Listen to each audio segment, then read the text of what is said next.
La comedia de Lenny Bruce era tan obscena que lo condenaron a cumplir tiempo en una casa de trabajo. Antes de que pudiera cumplir ni un solo día de la sentencia, la policía lo encontró en el piso del baño de su casa. Pero lo que yacía a su lado fue el hallazgo más perturbador de todos. Lenny Bruce era un comediante de stand-up con un talento especial para la sátira política y la comedia azul que, hasta una estrella del cine para adultos le hacía sonrojar. Más de una vez su estilo libre y desenfrenado lo metió en problemas con la ley, y peor aún con su esposa. Pero detrás de la fachada de este comediante despreocupado, se escondía un hombre profundamente atormentado. Lenny Bruce estaba destinado a ser tan imprudente con su vida como lo era con su comedia.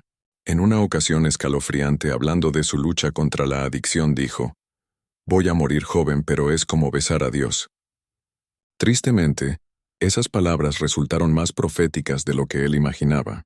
Cada capítulo de su vida fue más duro que el anterior, y todo empezó en su infancia. Nacido como Leonard Alfred Schneider, Lenny Bruce se convertiría en una de las figuras más influyentes de la comedia stand-up. Su padre, Myron Schneider, era un empleado de una zapatería que casi nunca estaba en casa. Su madre, Sally Marr, era una aspirante a artista y comediante. Con un padre ausente y una madre en el mundo del espectáculo, Bruce pasó los primeros años de su infancia saltando de un pariente a otro. Basta decir que recibió una educación bastante irregular. No diré que nuestra escuela era dura, y bromeaba después en uno de sus monólogos, pero teníamos nuestra propia esquina. Solíamos escribir canciones como «¿Qué voy a hacer si crezco?». Puede que lo tomara a la ligera, pero la verdad es que lo pasó mal. Cuando Bruce tenía unos 5 años, un gran cambio destrozó a su familia. Su madre se divorció de su padre. Los motivos del divorcio no están claros, pero a partir de entonces ella trabajó de mesera para mantenerse a sí misma y a su hijo, mientras seguía intentando abrirse camino como comediante. Lo que Sally Marr no sabía es que su elección de carrera influiría enormemente en su hijo, y en última instancia, en el futuro de la comedia. Marr tuvo un éxito moderado como comediante, y más tarde trabajó de forma informal como cazatalentos, porque sabía que el mejor talento lo tenía justo debajo de su nariz. En una entrevista de 1989, Marr dijo: «La gente siempre dice que todo en la comedia viene de Lenny, que todo lo toca. ¿Qué te puedo decir? Él salió a mí». Sin embargo, el camino de Bruce hacia la fama no fue recto. A pesar de la influencia de su madre, no pensó de inmediato en la comedia como carrera. Trabajó en una granja y luego se unió a la Marina de los Estados Unidos en 1942, con apenas 16 años. En general su servicio fue honorable, hasta que salieron a relucir sus verdaderos colores. Un día de mayo de 1945, Bruce aprovechó su talento para el espectáculo y montó un show para sus compañeros de barco, vestido de mujer. Mientras los marineros se revolcaban de la risa en la cubierta, sus superiores no se divirtieron nada. De hecho, no creyeron que estuviera bromeando, y tal vez no lo estaba. Después de esa actuación, Bruce hizo un anuncio impactante a sus superiores. En una carta escrita, el novato comediante confesó que era normal en todos los aspectos, excepto en uno. Escribió que se sentía atraído físicamente por algunos de sus compañeros de barco, a uno de los cuales, dijo, había besado mucho. Parecía un problema serio. La confesión de Bruce llegó hasta lo más alto de la cadena de mando. El oficial médico de la Marina testificó que Bruce había admitido incluso que reprimía tendencias homosexuales, y que ese deseo se hacía cada vez más fuerte. La preocupación por la orientación de Bruce se convirtió en prioridad para los oficiales al mando, pero ya lo consideraban un caso perdido. Tras mucha deliberación, la Marina decidió enviarlo a una consulta neuropsiquiátrica. Al final, concluyeron que no había esperanza y lo dieron de baja deshonorablemente. Pero esa no era la punchline. Bruce apeló su baja deshonorable. Quería que la cambiaran por una baja honorable por inadecuación para el servicio naval. En su apelación, citó su participación en combate y argumentó: «Creo que nadie me acusaría de haberme comportado como un maricón». Sin embargo, años después, en sus memorias, Bruce cambió toda la historia. Confesó que todo había sido una broma práctica. Había fingido tener tendencias homosexuales y se inventó todo el asunto para salir de la Marina y dedicarse a la comedia. Desafortunadamente para Bruce, más risas solo significaron más problemas. Después de la marina, pasó un tiempo en California antes de establecerse en Nueva York para perseguir su carrera en la comedia. Pero las risas en los clubes de Nueva York no llegaban tan fácilmente como en el barco, y le costaba destacarse entre los demás actos, hasta que su madre le dio el empujón que necesitaba. Como comediante de stand-up en apuros, a Bruce le costaba pagar las cuentas. A menos que sus cobradores aceptaran pasta como pago, consiguió su primer trabajo pagado en 1947, poco después de cambiar su nombre artístico de Lenny Marsala al ahora icónico Lenny Bruce. Por ese show recibió la miseria de $12 y una cena de espaguetis. Aún así no pensaba tirar la toalla. Durante los siguientes años, afinó su estilo junto a comediantes como Joe Ancis, Joe Maney, Lord Buckley y, por supuesto, su propia madre. Poco a poco se ganó un público en Nueva York, con sus improvisaciones groseras y su sátira política implacable. No tenía ni idea de que su vida estaba a punto de cambiar por completo. En 1951, Bruce conoció y se casó con Honey Harlow, una bailarina de burlesque de primera de Manila, Arkansas.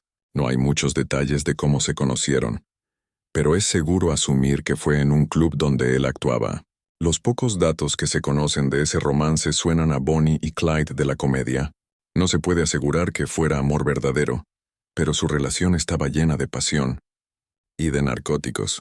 Bruce estaba decidido a ganar suficiente dinero para que Harlow pudiera dejar de bailar. Así que, a lo largo del matrimonio, inventó varios planes para hacerse rico rápido. Poco después de casarse, puso en marcha uno de sus esquemas mal pensados. Haciéndose pasar por un empleado de lavandería, pidió prestado el cuello clerical de un sacerdote y varias camisas de clérigo. ¿Qué hacía un comediante recién casado con ropa de sacerdote? Negocios divertidos, por supuesto. Vestido con esa ropa prestada, Bruce recorrió Florida haciéndose pasar por sacerdote. El comediante convertido en estafador decía estar recaudando donaciones para una colonia de leprosos en la Guayana Británica, hoy Guyana. Incluso se tomó la molestia de crear una organización benéfica real, llamada Brother Matthias Foundation. Pero claro, eso era solo otra pieza clave de su plan. En solo 3 semanas logró reunir $8,000 en donaciones, no exactamente haciendo la obra de Dios. En su autobiografía How to Talk Dirty and Influence People, Bruce hizo una confesión estremecedora. Se quedó con la mayor parte del dinero. Solo $2,500 llegaron realmente a la colonia de leprosos. Aquí es donde se complica todo. Al igual que con la Marina, los tribunales de Nueva York no sabían si el esquema de la colonia de leprosos era auténtico o solo un elaboradísimo engaño. Como la organización existía de verdad, el comediante estafador no enfrentó consecuencias graves. Ni siquiera los funcionarios de la iglesia pudieron demostrar que Bruce fuera un impostor. Saliendo casi ileso de ese lío, Bruce tomó su moral torcida y decidió empezar un nuevo capítulo. Ninguno de sus planes para enriquecerse funcionó, así que en 1953, él y Harlow empacaron y se mudaron a Los Ángeles. Bruce seguía soñando con ganar suficiente dinero para sacar a Harlow del escenario de burlesque. De hecho, estaba decidido a convertirla en una estrella de cine legítima. Juntos protagonizaron en 1953 Dance Hall Racket, un guión de temática mafiosa que Bruce había escrito él mismo. Lamentablemente, las únicas risas que generó la película fueron de burla. Tanto el público como la crítica la destrozaron. Y fue un fracaso de taquilla. Si algo, eso solo motivó a Bruce a intentarlo con más fuerza. Probó con otros guiones, entre ellos The Rocketman y Dream Follies, ambos de 1954. Pero las restricciones de los guiones y la estricta censura de Hollywood en los años 50 hacían del cine un camino difícil para un comediante soez y una bailarina de burlesque.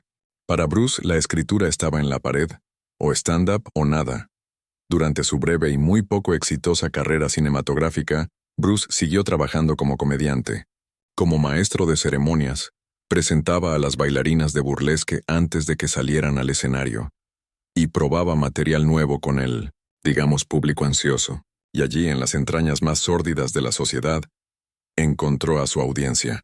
Su biógrafo escribió sobre esa época en los clubes de burlesque de Los Ángeles. Fue precisamente cuando tocó fondo y empezó a trabajar en los lugares más bajos de lo bajo, cuando se liberó y se convirtió en él mismo. Allí desarrolló su estilo único de comedia. El biógrafo añadió, todas las restricciones, inhibiciones y limitaciones que antes lo mantenían solo mediocre, empezaron a volar, y sopló con una libertad espontánea y un ingenio que se parecía al estilo y la inspiración de sus nuevos amigos y admiradores, los músicos de jazz de la escuela modernista. Y Bruce se estaba liberando en más de un sentido. Aunque había encontrado su ritmo como comediante, su vida personal se desmoronaba. En 1955, él y su esposa Honey dieron la bienvenida a una niña, pero su matrimonio estaba lejos de ser estable. Al año siguiente, en 1956, la pareja se separó, o al menos eso pareció durante unas 2 semanas. Poco después de la ruptura, el comediante y la bailarina de burlesque volvieron a estar juntos, personal y profesionalmente. En una luna de miel laboral muy retrasada, se fueron a Honolulu a hacer una gira por clubes nocturnos. Incluso se llevaron a su pequeña Kitty. Pero la aparentemente feliz familia no saldría intacta. Mientras estaban en Honolulu, Honey fue detenida por posesión de sustancias ilegales. Las condiciones de su libertad estipulaban que no podía salir de Honolulu, y Bruce vio en eso la oportunidad perfecta para abandonar a su esposa de ida y vuelta. Con la niña de 1 año, Bruce le hizo una mala jugada y regresó al continente sin ella. En Honolulu, Honey fue finalmente declarada culpable y sentenciada a 2 años en una prisión federal. Pero la verdad detrás de la traición de Bruce era aún peor que el abandono. Décadas después, Honey reveló que fue él quien la delató ante las autoridades. Y no es todo. Bruce podría haber tenido otra razón para dejarla en Honolulu. No había duda de que, a pesar de su éxito profesional, su matrimonio estaba en crisis. También había fracasado en convertirla en estrella de Hollywood. A juzgar por las apariencias, había desviado su atención romántica hacia otra mujer. En algún momento de los años 50, Bruce conoció a la cantante de jazz Annie Ross y empezó una aventura con ella. Una vez más, logró mantener los detalles más sórdidos de la relación fuera del registro histórico. Pero casi no hay duda de que le fue infiel a Honey con Ross, quizás al mismo tiempo que la traicionaba. Sin embargo, Bruce demostró que podía ser un amante retorcido con cualquier mujer. Él y Annie Ross fueron amantes en algún momento. Fiel a su estilo cómico, Bruce tenía una forma muy particular de demostrar su cariño. Ross dijo después sobre su romance: era muy especial y loco. Me escribía "te quiero" en una bolsa de vómito de avión y me la enviaba por correo.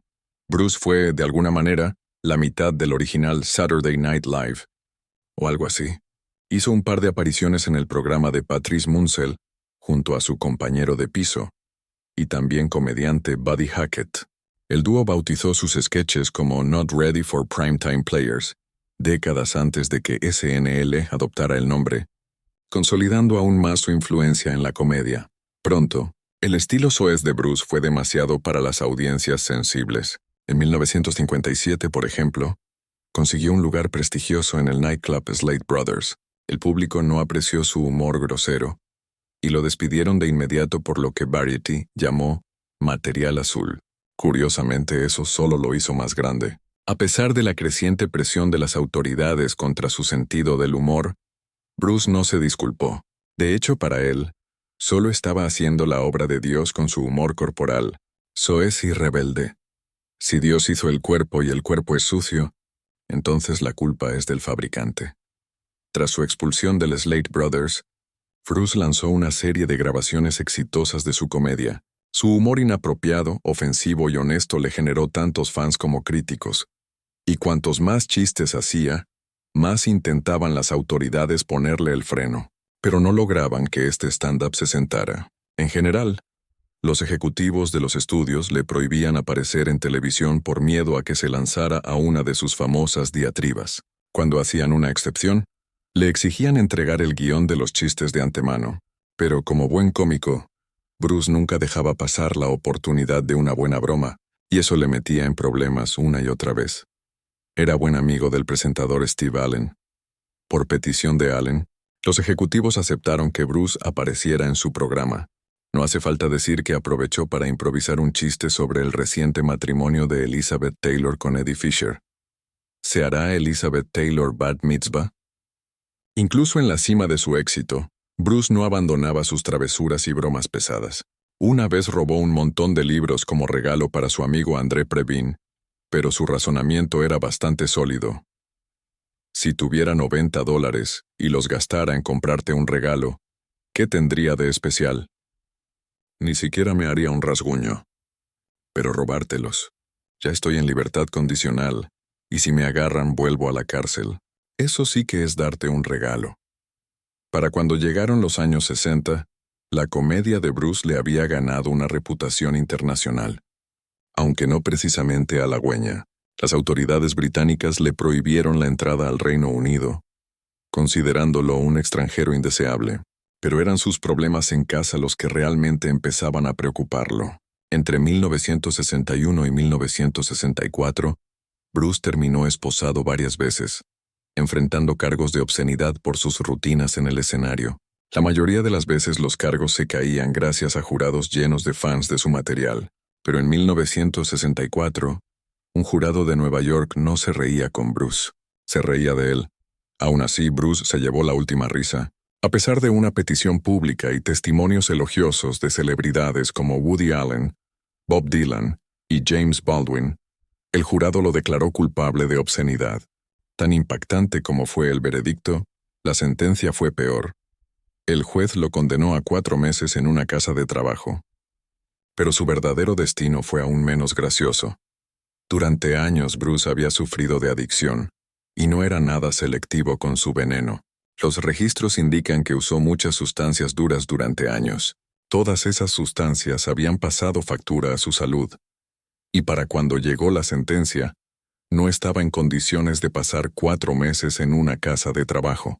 Aunque su comedia era soez y juguetona, tenía un trasfondo bastante siniestro. Una vez dijo: «Todo mi humor se basa en la destrucción y la desesperación. Si el mundo entero estuviera en paz, sin enfermedades ni violencia, yo estaría en la cola del pan, justo detrás de J. Edgar Hoover, porque soy un tipo gracioso». El final de la historia de Bruce no tuvo nada de gracioso. Antes de que cumpliera ni un solo día de la sentencia, dio su última reverencia. Las autoridades encontraron su cuerpo sin vida, desnudo, en el piso del baño de su casa en Hollywood Hills. Según las fotos de la escena, estaba junto a diversos utensilios relacionados con narcóticos. En la oración fúnebre, el reverendo William Glenn Esk dijo: «Era, en cierto sentido, un evangelista en una esquina de la calle. Era un hombre en conflicto con un mundo artificial que destrozaba sus fachadas y su hipocresía. Y si me permiten la frase que parece haberse convertido en cliché, veía la vida tal como es, aunque con un sentido del humor peculiar». Bruce no era muy religioso, pero tal vez creía en Dios. «Cada día la gente se aleja de la iglesia y vuelve a Dios», decía, pero nunca se tomó demasiado en serio su religión judía. «Mucha gente me dice, ¿por qué mataste a Cristo?» «No lo sé», bromeaba. Fue una de esas fiestas. Se nos fue de las manos, ¿sabes? Si te gustó este video de Factinat, dale un me gusta y suscríbete para más historias increíbles. Tu apoyo lo es todo para nosotros. ¿Quieres decidir de quién hablamos a continuación? Únete a nuestro programa de membresía a través del enlace en la descripción para obtener beneficios exclusivos. Y mira los videos en pantalla para más historias asombrosas de Factinate.